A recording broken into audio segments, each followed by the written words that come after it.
Muted. I could see that. I was wondering that too, but he doesn't have the little red Oh, right. microphone.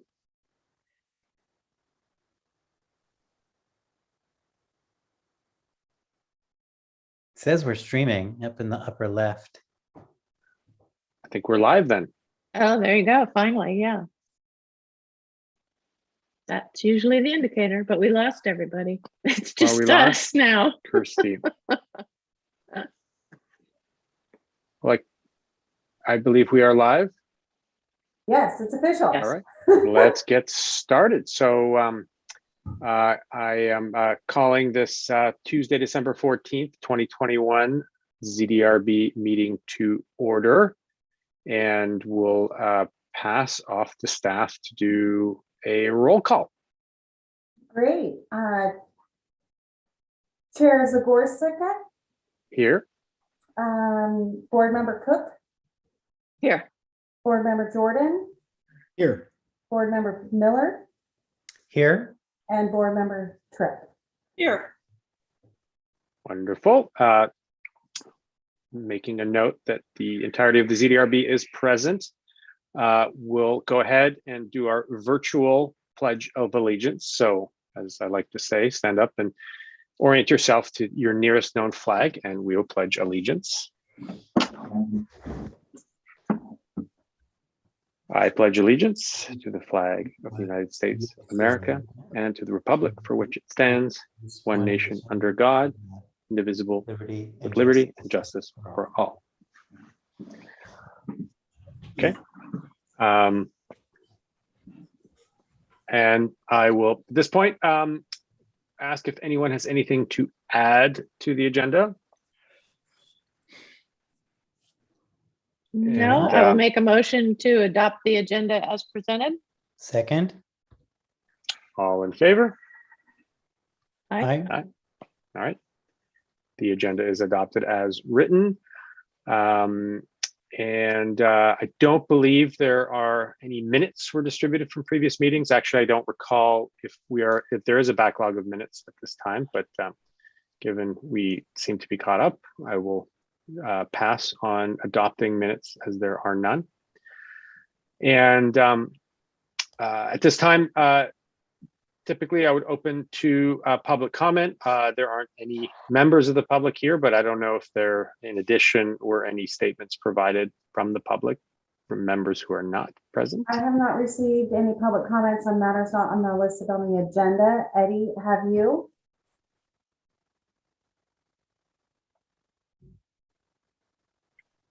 We will take that as a no. I agree. And I'll go ahead and close the public comment period. And we will proceed with the first agenda item. Thank you. Okay, so there are no yet public hearings. This is an administrative hearing to request the board to appoint 2 members to be included in the ad hoc steering committee for the upcoming housing element update. For some background, you may remember recently the town of Yountville just recently updated their general plan. There are 7 elements required in the general plan, and the housing element is one of them. The housing element is only required to be updated every 8 years, and so when the town council recently adopted the general plan update, they chose not to do the housing element. By state law, the town council is required to adopt a new housing element and all associated environmental review by January 1st, 2023, and that'll be the 6th cycle. While there are several important housing elements to be considered and addressed through this update, the most significant effort is expected to be in meeting the Yountville's Regional Housing Needs Allocation, or what we call RHNA.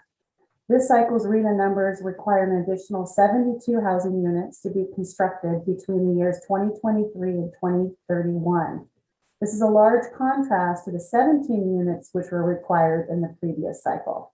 Out of these 72 housing units, 30 of them fall into the very low and low income category. And the role of this year's housing element update is to outline where these units could be constructed and the feasibility of the construction. Recently, on November 2nd, the town council formed an ad hoc steering committee, which will resemble the general plan update steering committee Ad Hoc Committee and is comprised of 2 council members and 2 ZDRB members. Tonight, we ask the board appoint 2 ZDRB members.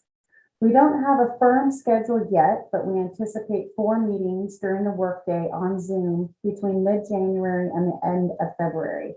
In addition, we would encourage these 2 members to have involvement in all of the public meetings between January and May. And then we ask for a commitment to be included during the comment period between the draft and the final housing element until the ultimate adoption in January of 2023. With all of that said, I recommend the chair ask the board for any comments and questions of staff, then open the public comment period, and then discuss among the board and request a motion to appoint the 2 members. Please note, after the motion in the second, I will conclude with a request for a roll call vote. That sounds wonderful. With that recommendation, we'll pass it on to members of the board to direct any questions to our planning team.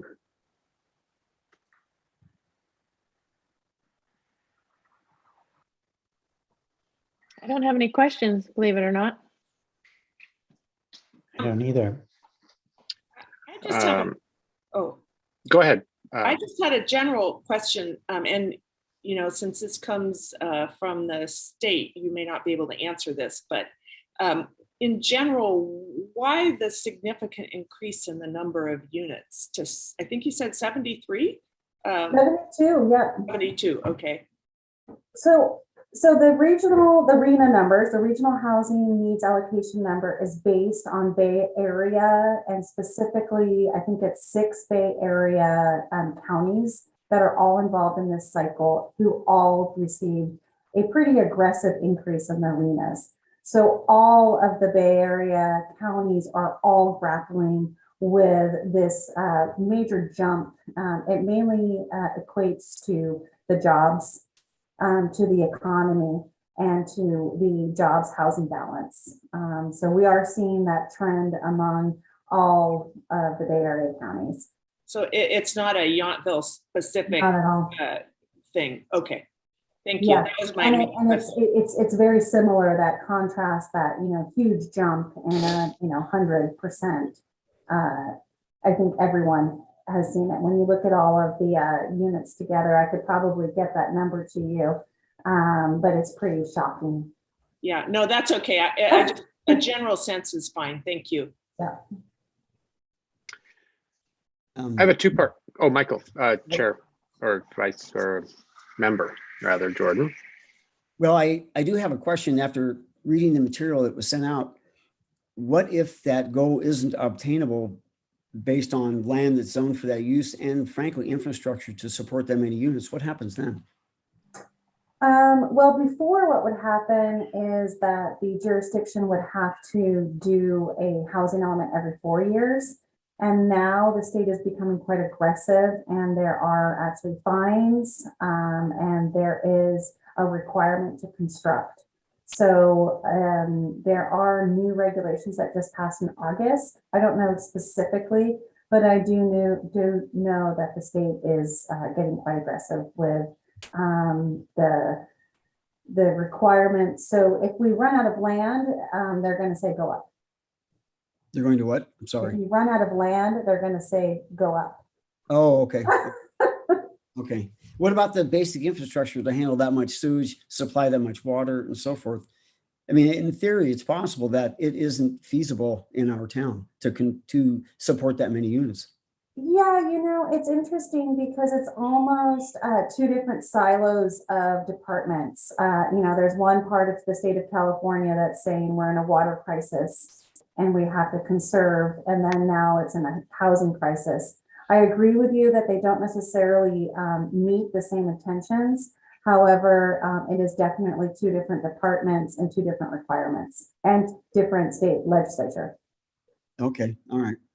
And also to add, just there is an appeal process. It's already passed, Diane. Right. Yeah, no, I know. I'm just saying that Kirsty and I came in at a time where that time frame had already passed. But I mean, although that's not a typical option, that is an option. have a two-part question on it. The first part is more of a confirmation that I believe, and I could be wrong, what the housing element is asking us to do as a town is to create the conditions specifically around zoning that would allow for development to happen in order to meet the housing development criteria. Is that correct? That we have to show that the town itself has created the possibility for the mandate to be achieved. Correct. It's really a feasibility analysis. It's looking to confirm that the land that we have outlined has the potential and the feasibility to develop. And the role of this ad hoc steering committee really is just to guide the early process. It's going to be a very public process. We're going to have as many public meetings as we feel like we need. And during those public hearing process, we will discuss if we have to do any zone change, if there is properties that have the capacity for these number of units, and then also determine the feasibility of construction. And then do we anticipate that the next cycle, in 6 more years, that the numbers will increase or decrease or stay the same? And is there any mind in this ad hoc committee to kind of anticipate what's coming ahead and try to maybe plan for that?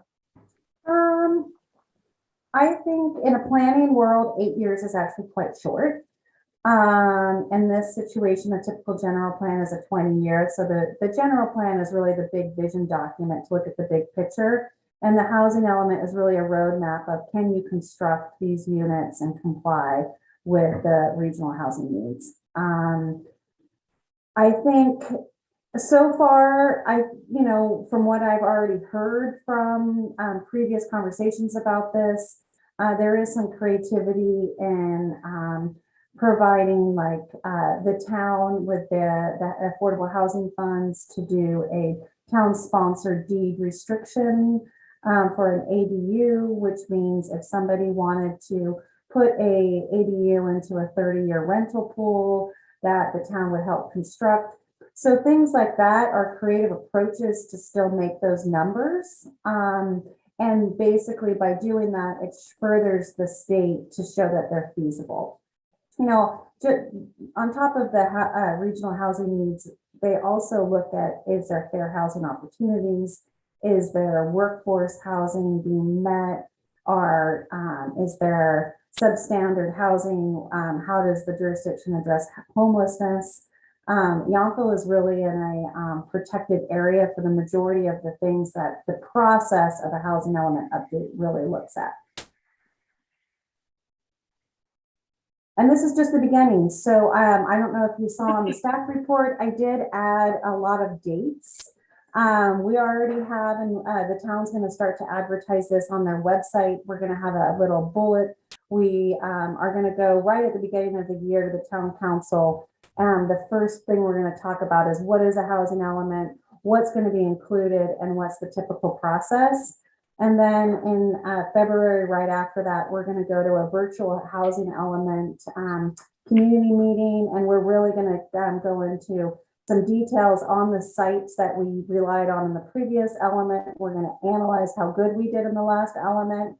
Yountville has a really good history of building affordable. You can look around in some of the recent projects.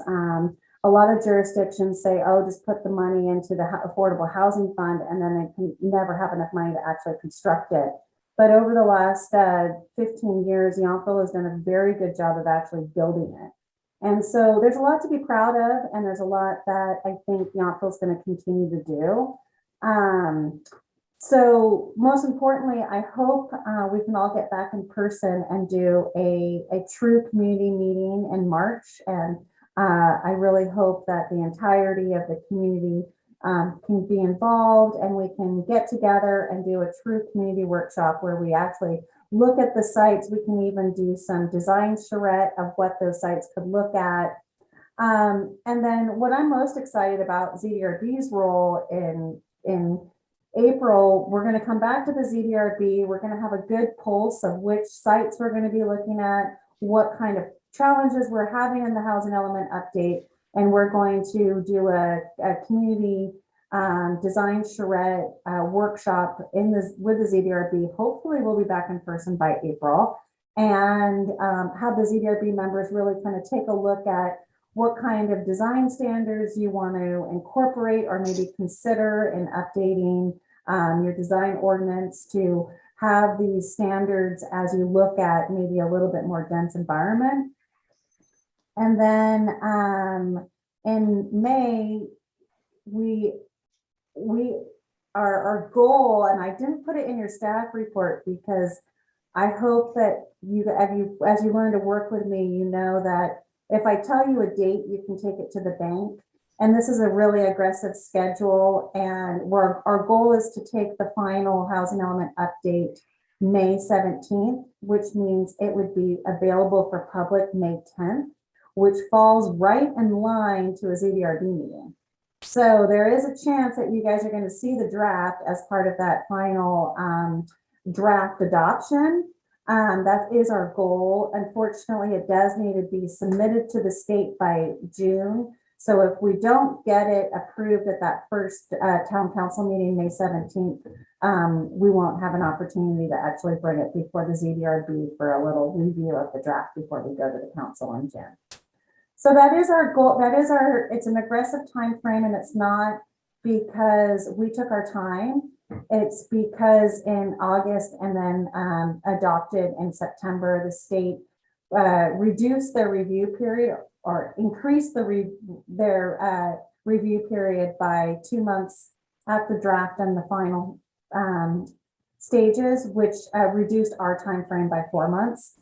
And in the planning world, 4 months is a lot of time. And so it looks like we're trying to condense everything, but we're really just responding to state law. I have one last question. You had mentioned what the housing element did historically in the last pass. Do you have any idea what the mandated number was the last time? 17. And how successful the developers were in meeting the goals that were outlined by the analysis? We met our numbers. We were required to build 17. We are a little bit short in the very, very low income category.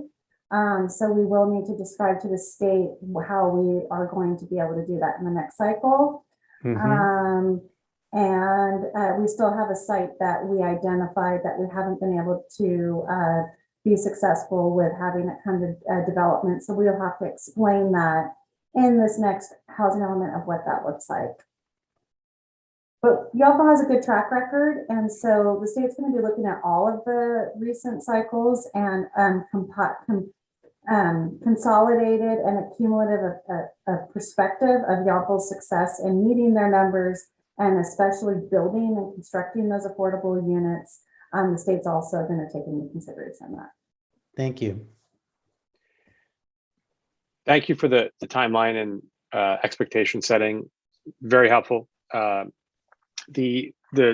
had one question, but then another one that Vice Chair Miller brought up. It's clarifying that the town's obligation is to create the conditions for construction.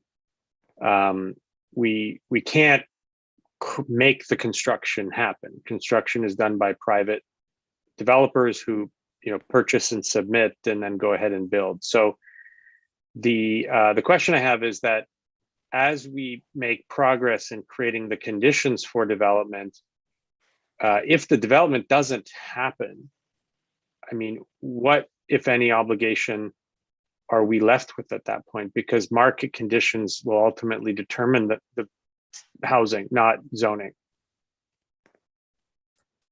And I'm thinking specifically of something like the south parcel, church parcel, for example, which has been, I know, not undeveloped despite having been rezoned a number of years ago.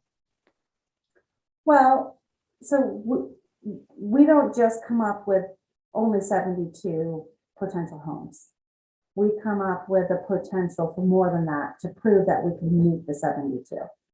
So there's always like a reserve fund. Does that make sense? So that it proves that you have the feasibility to meet your goal. So if the developer, what our job is to make it as streamlined as possible, make it as easy as possible, and typically have the zoning and all of the environmental CEQA analysis and the general plan amendments completed. So ideally, a developer would just need to come with a proposal. And my other question thank you for the benefit of the board, is that my understanding is currently the town population is that the population of the town is the determining factor for unit development, housing unit development. And currently the town population includes members of the Veterans Home Facility who are on state zoned property. So I guess the logical question is, and I know there's efforts around this, but again, I'm bringing it up for the benefit of the board to keep it fresh, is the degree to which we can, partner with the appropriate departments of the state to unlock the value of that particular land to collectively meet what I think we all see as shared goals. And I do know there's conversations. I'm not entirely up to date with anything like that. I do think that as we go through the public process, we are just at the beginning stages. That's why we're here tonight, is to, focus on the appointment of the 2 members. And then as we go through all these conversations, we do have a consultant hired and on board who's already taken an analysis of our previous element, taken an analysis of the sites that are built. And so, for these first meetings in the beginning of the year, we'll really be able to have those statistics. And we did have a meeting with the Housing and Community Development HCD department, specifically in regards to that question. And we won't know the answer for another couple weeks. So really the beginning of the year is when we're going to have a much better pulse of where we are, what's the process to get there, and what does it look like. At this stage, I can be hypothetical, but I really can't give specifics. Very fair. Thank you. Any other questions of our planning team?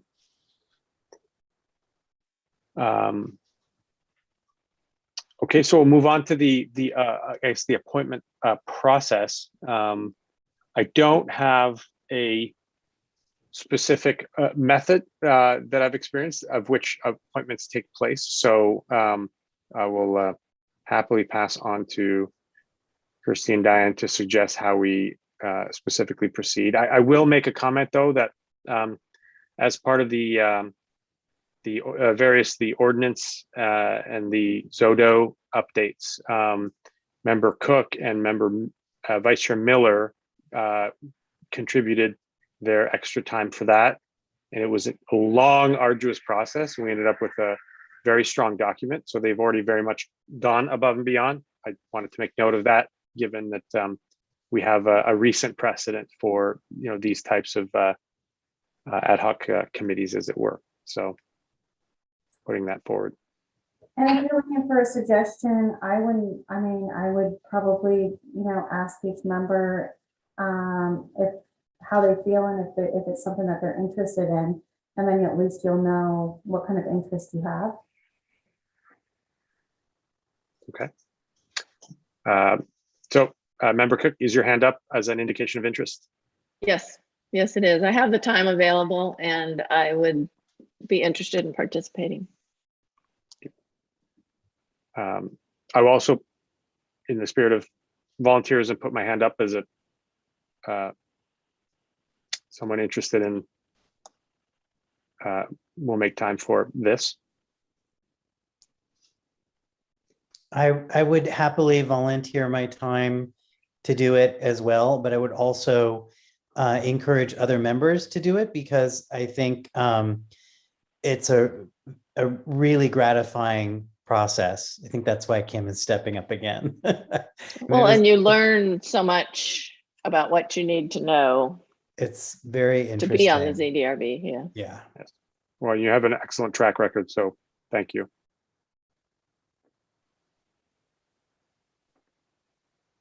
All right.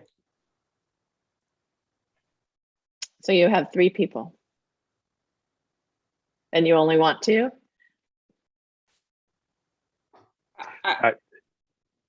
Member I'm Tripp? not sure the process of the chair recognizing, but I do think it would be extremely interesting, but I'm a little hampered by being new, but also I have some personal commitments in January, and just looking at the schedule, I think it's really hard if people can't make the meetings. So for me, that would be difficult, and especially since it seems like there's some folks who would be able to do it. So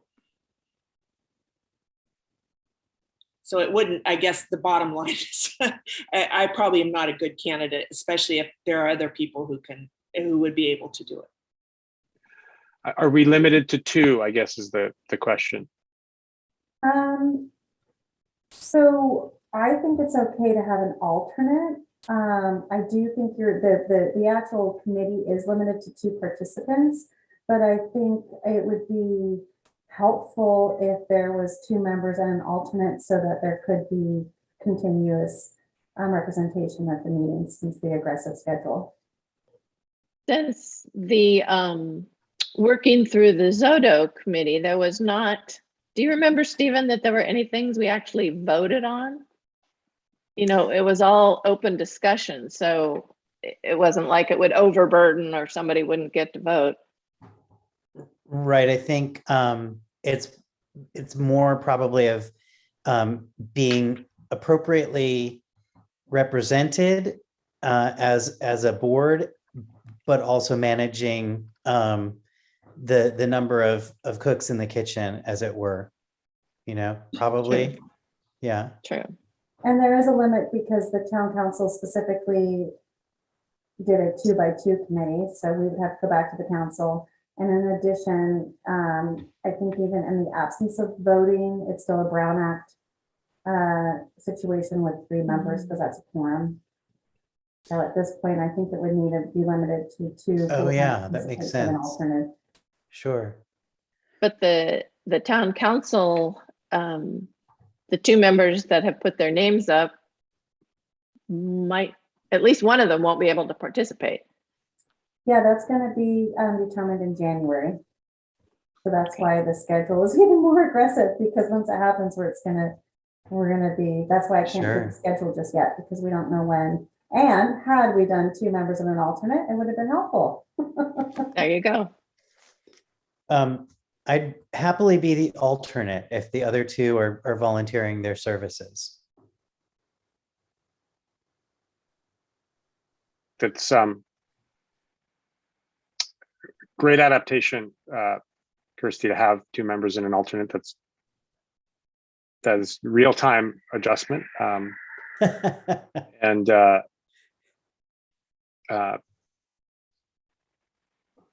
thank you, Vice Chair Miller, for including yourself, and obviously me being sensitive to both of the fact that you've contributed already so much of your time. So, and I have not to the extent that you have. So would happily create a degree of balance and make sure there's inclusiveness across the board. So So I move to nominate Chair Zagorczyk and Member Cook.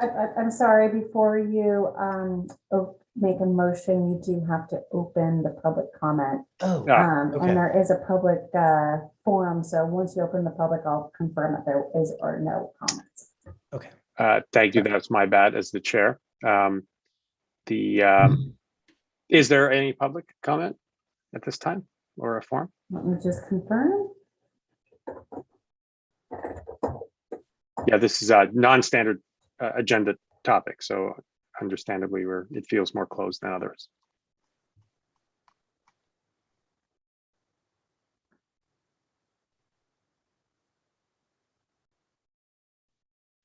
There are no public comments.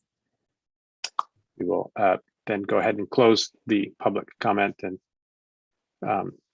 resume the discussion and motions. May I? Yes, please.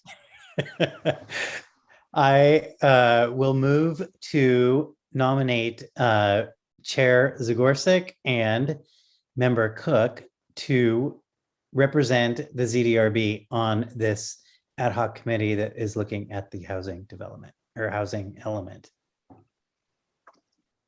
And that Member Miller will be the alternate. Sure, we can Excellent. add I that. will second that. All in favor?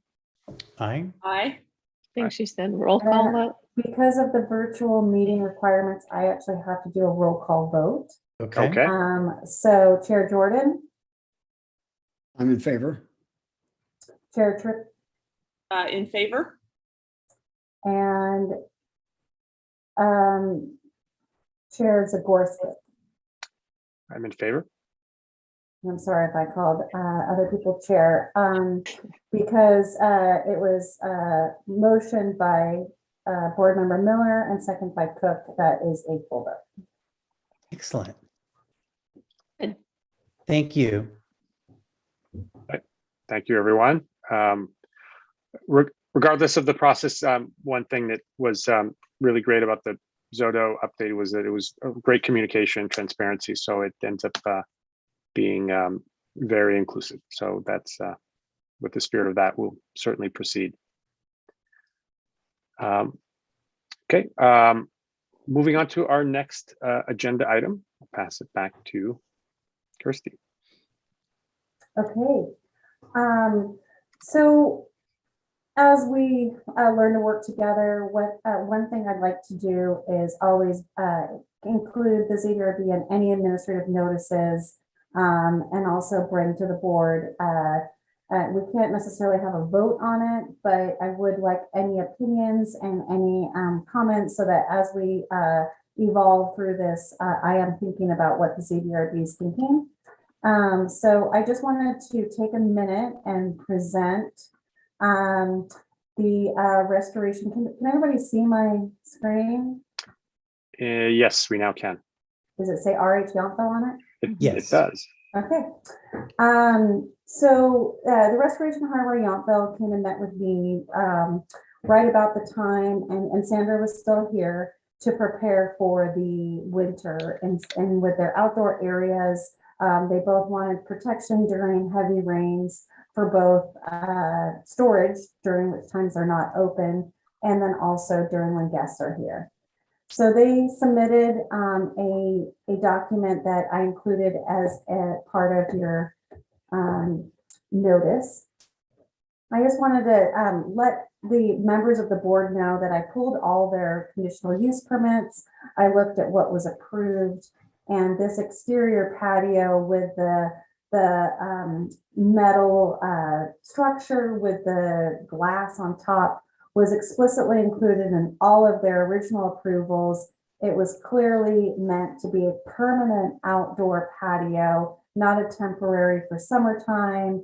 And as you can see here, you can see the metal structural awning, and then you can see the glass overhang. And what they're proposing is to actually install a custom-made cassette that brings these vertical shades manually up and down. So when they are fully up and the weather is clear, they will be fully inside the cassette. When they're down during inclement weather, it will be entirely plastic. So, and that was something that we were hoping for to continue this interface with the street. And they are fully comfortable and knowing that these are going to be conditions of approval to only be used in inclement weather, whether it be cold, windy, or rainy. And these cassettes will be matching the metal awning, and this is an example of where they will be installed. And so I just wanted to bring it to the board and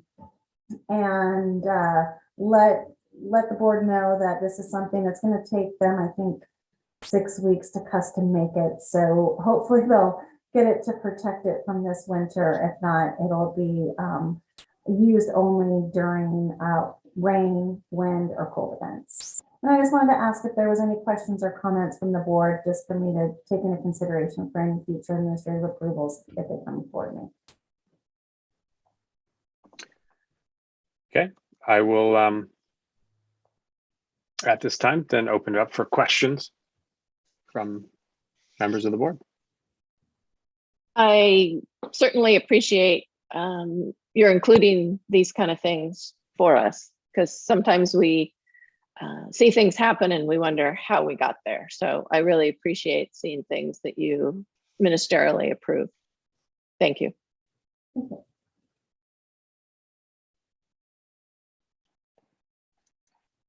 Any other questions? I'll just ask a clarifying education question. This is an example of an item that the planning staff, is within their bounds of approving because it meets the requirements and thus does not fall within the jurisdiction of the zoning board. Is that a fair statement? In this situation, it meets the existing intention of the use and the use permit, and there was no net change. And because it was a temporary use for something that I felt was explicitly, it wasn't a change in use, it was explicitly to protect for what I felt like the use was intended for. And it met the municipal code as it relates to administrative approvals. Okay. I have just one question, and that is, it's indicated in the way that this is rendered that the material that they're using for the shades that come out of these cassettes is a clear, non-permeable plastic. Is that correct? Correct. Okay. It does have, I should have said, it has about a 1-inch black border, and that's just to create structure to these shades. Okay.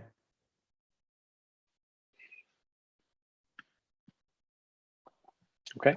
And at this point, staff is prepared to issue them a administrative conditional approval that they're only allowed to be used during winter, cold, rain, or wind events. And they're comfortable with that, and that's what their intention was. Oh, and at evening time during those times as well. But with guests there, it would have to qualify as one of those events.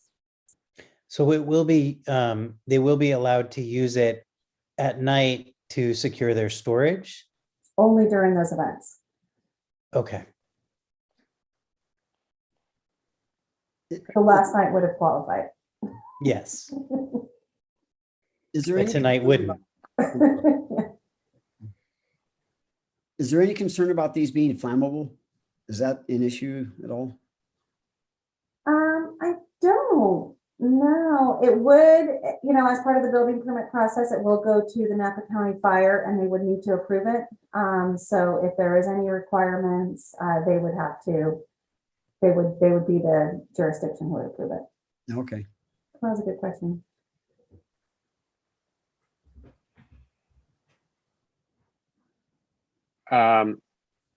There's no other questions, I believe. I suppose since this is in front of the board, they can open to public comment, of which there is possibly probably none. Yep, and it's not even And required to have public comment. I will close that. And I believe this is not a vote. So as there is no further discussion, we will close this item and move on to the next. Okay, so the second item we're bringing to you for informational purposes today is another administrative approval, and that's for a small ADU at 6709 Yount Street. Diane, are you able to share your screen? Yeah, Okay. I can't see it.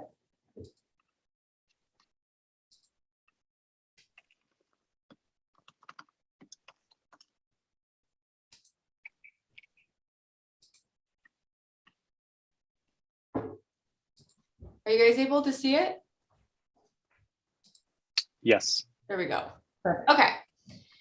So, oh, I wanted to be able to show you. Okay, so first I wanted to show you what it looks like now.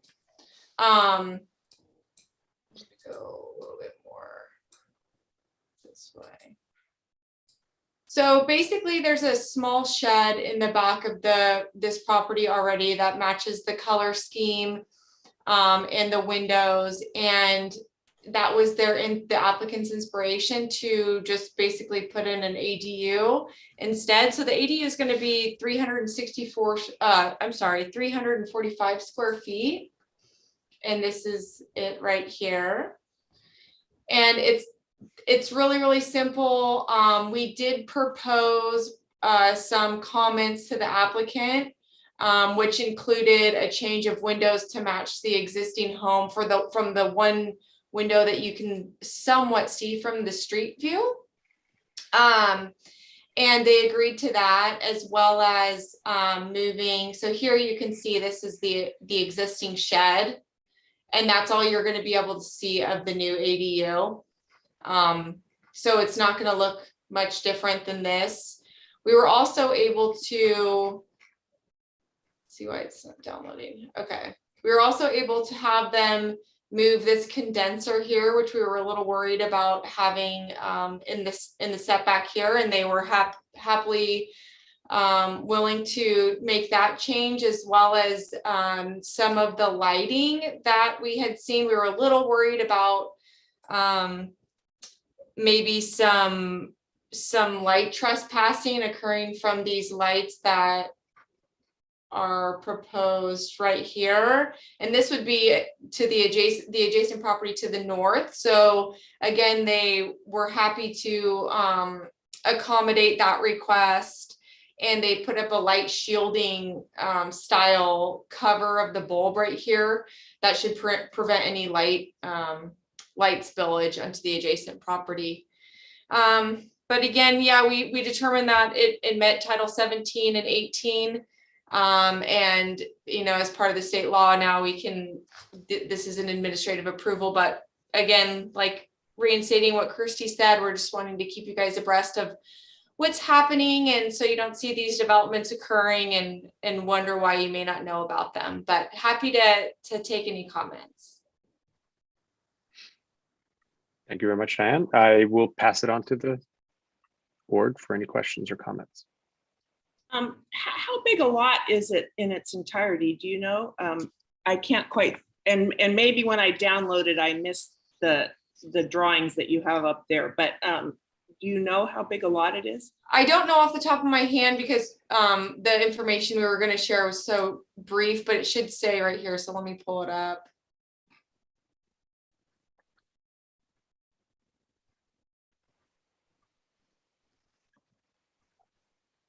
It's mostly a curiosity question. So if it's not easily accessible, that's okay. That site plan should say, Diane. Yeah, I don't know what.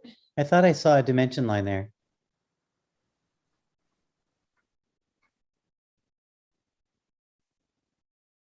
I mean, it's a smaller parcel. I'm sorry, I don't have that information. That's okay.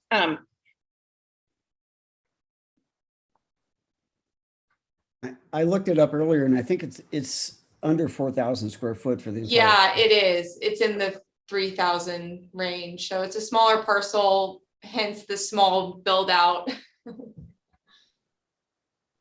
But I can look it up right now if you want to hang on. No, that's okay. I just was not familiar with that particular house. So I was just curious. It's just a matter of curiosity. Thank you. That's fine. Sure. Okay.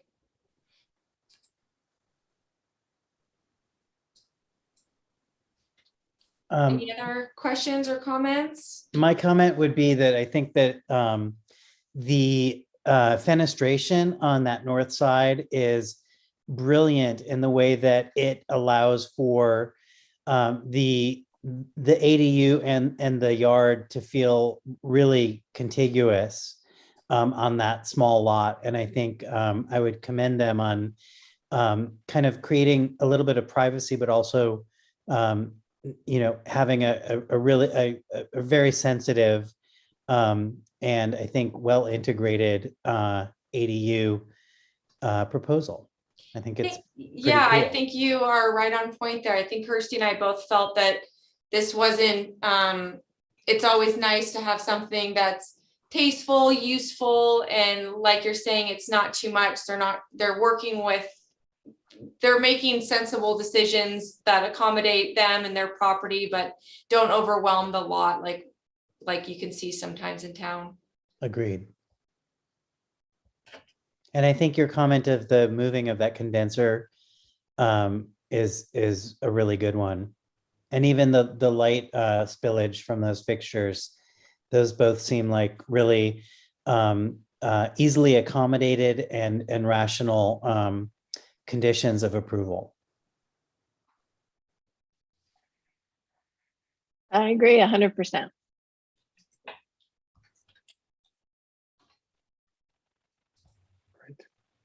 Nice Any work. other questions or comments? Okay. As a matter of procedure, any public comment that we should be aware of, given that it's brought to our attention? Going once, going twice. Okay. Closing public comment. And again, as this is not non-voting agenda item, we will conclude the scheduled, I believe that was the last agenda item at this time. And unless there's any further broad-reaching commentary, I would say we are in a position to adjourn if anyone would like to make a motion. I'll make a motion, but also say well done, Kirsty and Diane. Thank you very much. And Eddie, thank you for your help. And I'll make a motion to adjourn the meeting. I'll second that. Yes. And that was the first motion to take an action and provide compliments at the same time. So that's I would say we would wholly endorse that. So I guess all in favor to adjourn, I guess we should do it individually.